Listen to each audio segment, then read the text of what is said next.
Hello to everyone. अभी इस साल जो सीबीएसई या कोई भी state board RBSE ICSE board से जो एग्जाम दे रहे हैं तो उनका चैप्टर जो 6 है सीबीएसई के अंदर जो एनसीईआरटी बुक में maximum minimum of one variable that means application of derivative में है। तो इसके अंदर आपके जो डायरेक्ट आने वाले क्वेश्चन के अलावा कुछ ज्योमेट्रिकल प्रॉब्लम्स भी दिए हुए हैं, कुछ इकोनॉमिकल प्रॉब्लम्स है।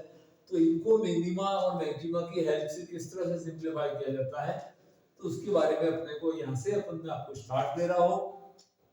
अगर आपने सब्सक्राइब भी किया हुआ है तो सब्सक्राइब कर दीजिए और अपने फ्रेंड्स में अच्छा लगे तो शेयर कर दीजिएगा।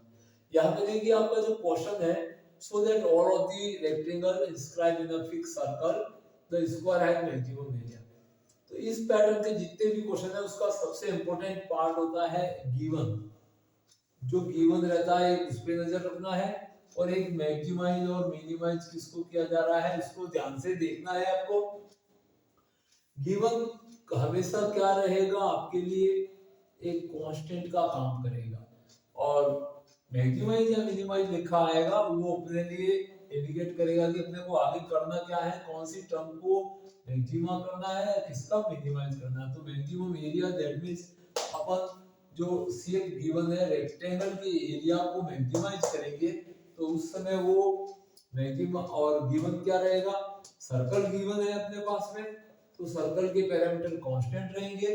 तो उस समय जब मैक्सिमम एरिया बनेगा तो वो रेक्टेंगल नहीं होगा, स्क्वायर होगा। तो गिवन को हमेशा कांस्टेंट मानना है और फिर आपको एक फंक्शन क्रिएट करनी है, एरिया को मैक्सिमाइज करना है तो एरिया के लिए एक फंक्शन बनानी है, दैट मींस एक फार्मूला बनाना है कंडीशन को लगा के गिवन कंडीशन को कांस्टेंट मानते हुए।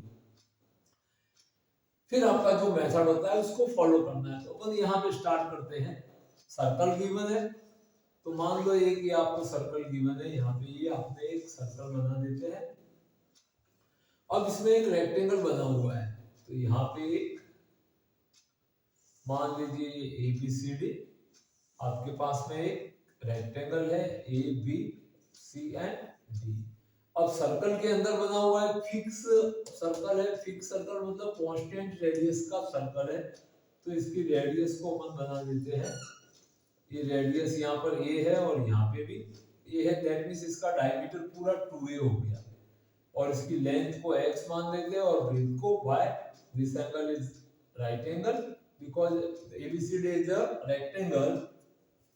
तो यहाँ पे लिख सकते हैं कि length of rectangle is x and breadth is y and radius of circle is a। ये क्या है आपके लिए, कांस्टेंट है। तो अब यहाँ पे देखते हैं अपना एक अलजेब्रिक फंक्शन बनाते हैं एरिया फाइंड करने के लिए। And area of rectangle is x into y। इसको एक इक्वेशन बना दिया x into y। यहाँ पे लिख सकते हैं area of rectangle is equal to length into breadth देता है। और by Pythagoras because 2a square is equal to x square plus y square. ये कहां से आपको इक्वेशन नंबर 2 मिला है, बाय पाइथागोरस थ्योरम।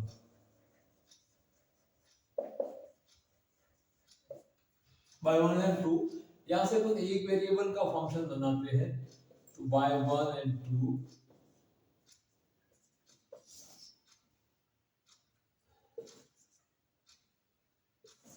यहां से y का वैल्यू लेके यहां पे रख सकते हैं। Then area function is equal to x और रूट ऑफ यहाँ पे 4a square minus x square. ये इक्वेशन नंबर 3 हो गया। ये एरिया फंक्शन बना है, इसको आपको मैक्सिमाइज या मिनिमाइज करना है। कई बार यहाँ पे जब ज्यादा ही कॉम्प्लिकेटेड फंक्शन बन जाता है तो अब अपन इसको स्क्वायरिंग कर सकते हैं, क्यूबिंग कर सकते हैं, किसी टर्म से मल्टीप्लाई ले सकते हैं, लॉगरिथमिक यूज कर सकते हैं, बाइनरीज यहाँ पे दोनों तरफ लॉग लेके भी इसको थोड़ा सिंपल बना के भी सिंपलीफाई कर सकते हैं। तो इस मेथड में ये आपके लिए मेथड सेकंड दिया जा रहा है इस क्वेश्चन के लिए। जो मेथड फर्स्ट था उसके अंदर ट्रिग्नोमेट्री का यूज किया गया था इसी क्वेश्चन के लिए, और यहाँ पे ये मेथड सेकंड है, बाय अलजेब्रा की हेल्प से इसको किया जाता है। अगर आप इसको डिफरेंशिएट आराम से कर सकते हैं तो इसी फॉर्मेशन में कर सकते हैं, अदरवाइज इसको स्क्वायरिंग करके थोड़ा सिंपल बनाया जा सकता है। तो अपन इसको आगे कंटिन्यू रखते हैं। मैक्सिमम मिनिमा के लिए पहले इसका फर्स्ट डेरिवेटिव फाइंड करेंगे। तो फर्स्ट डेरिवेटिव के लिए अपन इक्वेशन थर्ड को differentiating equation number third with respect to X variable की रेस्पेक्ट इसको डिफरेंशिएट करते हैं। तो यहाँ से dA upon dx is equal to u into v लगेगा, दो फंक्शन है तो x को s से लिखा और रूट x का 1 upon 2 root 4a square minus x square multiply छेद रूल, तो 4a स्क्वायर का 0 और माइनस एक्स स्क्वायर का माइनस का 2x आता है, फिर plus root of 4a square minus x square same और x का डेरिवेटिव 1। अब इसके बाद में आपको dA अपॉन dx को 0 रख के सिंप्लीफाई करना है, ये 2 से 2 कट जाएगा, तो यहाँ पे माइनस का x square divide by root of 4a square minus x square and plus root of 4a square minus x square upon 1 is equal to 0। By LCM आप इसका एलसीएम निकाल लेंगे, 4a square minus x square, तो यहाँ पे minus x square आ जाता है और प्लस ये सेम टर्म इसको मल्टीप्लाई करती है तो 4a स्क्वायर माइनस का x square and is equal to 0। ये डिनोमिनेटर इसको क्रॉस मल्टीप्लाई करके 0 बना देगा, तो यहाँ से आपके पास टर्म निकल के आती है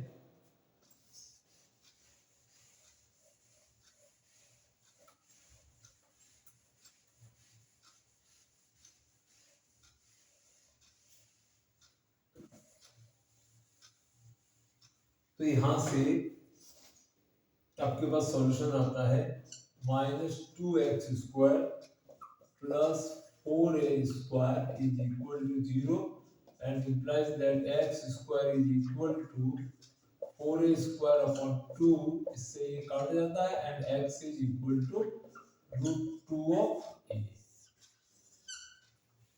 अब इस x का वैल्यू आप अगर आपके पास में था X square plus Y square is equal to 4a square, X square का यहाँ पे वैल्यू रखेंगे, then y is equal to root of 4a square minus x की जगह पे वैल्यू रखा आपने रूट 2 a का स्क्वायर और इससे y का वैल्यू भी ले लेते हैं 4a स्क्वायर माइनस का 2a square is equal to root of 2 into a। तो आपको देखो x और y आपने प्रूव तो कर लिया है कि दोनों इक्वल आ रही है, मतलब ये रेक्टेंगल नहीं स्क्वायर है, बट ऐसी सिचुएशन में अपने को इसका सेकंड डेरिवेटिव टेस्ट भी करना होता है कि इसका एरिया मैक्सिमम बना या नहीं बना। तो देखो फर्स्ट डेरिवेटिव अपने पास आया था, अपन ने जब एरिया फंक्शन को डिफरेंशिएट किया तो अपने पास में टर्म निकल के आई थी, यहाँ पे लिख देते हैं कि dA अपॉन dx आपके पास में आया हुआ था यहाँ पे माइनस का x square divide by root of 4a square minus x square and plus का root 4a square minus x square. अब इसको सेकंड टाइम अपन डिफरेंशिएट करेंगे। देखो अलजेब्रिक में थोड़ा सा कॉम्प्लिकेटेड सा हो जाता है क्योंकि इसको अभी और डिफरेंशिएट करेंगे, फिर उसमें वैल्यू रख के सिंपलीफाई करने में हो सकता है कोई एरर हो, तो इसके लिए आपको ट्रिग्नोमेट्रिकल मेथड इसी पर्पस से दिया था कि सिंपलीफिकेशन आपका थोड़ा इजी रहे, आसान रहे। तो आगे हम कंटिन्यू करते हैं इसी क्वेश्चन को एंड d2 ऑफ a, तो d2a अपॉन dx2 इसको डिफरेंशिएट करना है, इस माइनस को एज सेम रख लेते हैं और इसमें u upon v से इसको डिफरेंशिएट करेंगे, then root of 4a square minus x square multiply X square का डेरिवेटिव आपके पास 2x आ जाएगा फिर माइनस एक्स स्क्वायर को एस सेम रखेंगे और रूट वाली टर्म को डिफरेंशिएट करेंगे तो 1/2 4 a square minus x square and multiply में आपके पास माइनस एक्स स्क्वायर का माइनस का 2x इसका डिफरेंशिएशन होगा। और फिर प्लस में एक टर्म और पड़ी हुई है आपके पास, देखो ये दो वेरी इंपॉर्टेंट वैल्यूज है √2a एंड √2a, इसको यहाँ लिख के रख देते हैं। आपके पास x is equal to √2a आया हुआ है एंड y इज √2a आया हुआ है। दैट मींस आपने इसको स्क्वायर तो प्रूव कर दिया है बट सेकंड डेरिवेटिव टेस्ट होना बाकी है। तो सेकंड डेरिवेटिव टेस्ट के लिए अब इस टर्म को डिफरेंशिएट करेंगे तो 1/2 4a square minus x square and into में 4a स्क्वायर का 0 और माइनस एक्स स्क्वायर का -2x। अब आप इसमें 2 से इस 2 को भी यहाँ पे कट कर लेते हैं और यहाँ पे भी 2 से 2 को कट कर लेते हैं।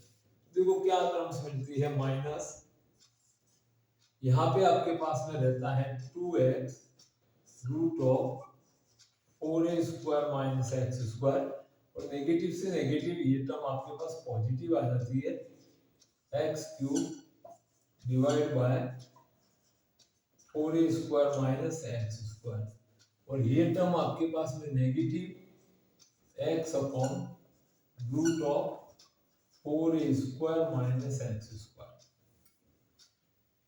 अब अगर आप इसको यहां से अब अपन इसमें x का वैल्यू √2a रखते हैं तो सेकंड डेरिवेटिव के अंदर देखो वैसे आपके प्रूव हो चुका है, जब आप यहाँ पे x की जगह पे √2a रखेंगे तो यहाँ पे भी पॉजिटिव टर्म मिलेगी, यहाँ पे भी पॉजिटिव और यहाँ पे भी पॉजिटिव, बट यहाँ का साइन कैसा नेगेटिव साइन है और ये टर्म भी कैसे है नेगेटिव है, तो ओवरऑल में से एक नेगेटिव कॉमन निकाल लेते हैं और वैल्यू रख देते हैं। तो put x is equal to √2a, तो √2a पे देखो ये टर्म पूरी नेगेटिव आ जाएगी, माइनस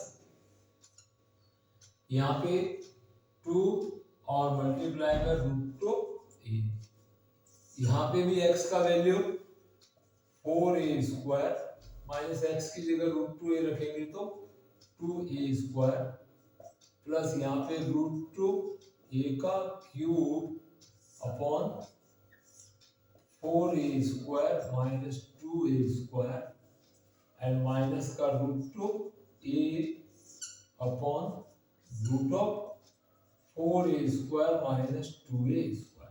ये ओवरऑल टर्म को आप सिंपलीफाई करेंगे तो अपने पास में एक नेगेटिव टर्म आएगी, तो सेकंड डेरिवेटिव आपका नेगेटिव है तो एरिया क्या प्रूव हो जाएगा, मैक्सिमम एरिया प्रूव हो जाएगा। तो d2a is equal to negative -2√2a, यहाँ पे 2√2a, 4a स्क्वायर से 2a स्क्वायर जाएगा, दैट मींस यहाँ पे भी √2a आपको मिलेगा, प्लस यहाँ पे √2a का क्यूब डिवाइड बाय यहाँ पे भी आपको √2 इंटू a टर्म मिलती है और माइनस का √2a अपॉन √2a मिलता है। यहाँ पे √2a है और यहाँ पे 4a स्क्वायर से 2a स्क्वायर जाएगा, दैट मींस यहाँ पे 2a स्क्वायर बचेगा तो जिससे √2a आपके पास में हो जाता है। अब यहाँ पे भी देखो ये कैंसिल होके क्या होगा, 1 हो जाएगा। यहाँ पे देखते हैं तो √2a से इसकी एक पावर कम हो जाएगी, यहाँ पे मल्टीप्लाई हो जाएगा, तो इसका पूरा सिंपलीफाई करेंगे। इससे बेटर आपको ट्रिग्नोमेट्रिकल मेथड दिया हुआ था, उसमें आपको इतना कॉम्प्लिकेटेड कंडीशन नहीं आएगी और आसानी से आप सिंपलीफाई कर दोगे। तो माइनस यहाँ पे √2 इंटू √2 हो जाएगा, तो यहाँ पे आपके पास 4a स्क्वायर प्लस √2a से √2a की एक पावर कट जाएगी तो √2a का स्क्वायर रहेगा, दैट मींस ये बचेगा आपके पास 2a स्क्वायर और माइनस का 1, दैट मींस ये ओवरऑल पूरा वैल्यू अगर आप माइनस कॉमन ले लेते हैं तो 6a² प्लस का 1, therefore d2a dx2 is negative, therefore area is maximum when x equal to y both is equal to √2a, और इस कारण से hence it is a square. That means जो स्क्वायर है वो मैक्सिमम एरिया का rectangle, जो मैक्सिमम एरिया का रेक्टेंगल है वो स्क्वायर होता है अगर फिक्स रेडियस का कोई सर्कल हो उसके अंदर रेक्टेंगल बनाया जाए। तो हमारे द्वारा ये कोशिश की जा रही है कि आपको दोनों मेथड से बताने का रीजन ये था, पिछले वीडियो में ट्रिग्नोमेट्रिकल मेथड था वो थोड़ा साफ सुथरा मेथड था, अलजेब्रा में थोड़ा सा आपके कॉम्प्लिकेटेड पोजीशन बन सकती है, आपको समय ज्यादा लग सकता है, इसलिए कोशिश कीजिए जो क्वेश्चन ट्रिग्नोमेट्रिकल फंक्शन में बदलने से हो जाते हैं उनको आप ट्रिग्नोमेट्रिकल फॉर्म में ही तैयार कीजिए। और हमारा प्रयास अगर आपको अच्छा लगे, सार्थक लगे तो चैनल को सब्सक्राइब भी किया तो सब्सक्राइब करके अपने फ्रेंड्स में शेयर करिए ताकि उनको भी ये बता रहे। जनरली स्टूडेंट नॉलेज जो होती है वो क्या करती है, एक ही मेथड को फॉलो करती है, या तो रिफ्रेशर में दिया है या बुक में दिया है, या हो सकता है आप कहीं पढ़ रहे हैं कोई इंस्टीट्यूट में तो वहां से जो मेथड बताया जाता है उसी को फॉलो करते हैं।